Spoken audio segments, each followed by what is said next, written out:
High বন্ধুরা, সবাই কেমন আছো? আশা করছি ভালো আছো। এই প্রথমবার বড় দিচ্ছি। দেখো, আমাদের কলমচৌড়া হয়ে বাংলাদেশ থেকে গ্যাসের সিলিন্ডারের গাড়ি যাচ্ছে আগরতলায়। সবাই দেখো, আমি রাস্তায় দেখছিলাম মেন দিয়ে যাচ্ছে। ভালোই লাগলো দেখে।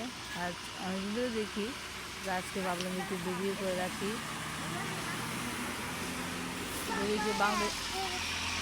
যদি কেউ বাংলাদেশ থেকে থাকো তো অবশ্যই কমেন্ট করো যে কেউ কোনোদিন দেখছি যে বাংলাদেশ থেকে যে সিলিন্ডারের গাড়ি আমাদের ত্রিপুরাতে আসছে। বাংলাদেশ থেকে সোনামুড়া হয়ে আমাদের কলমচৌড়া হয়ে তারপর আগরতলার দিকে যায়।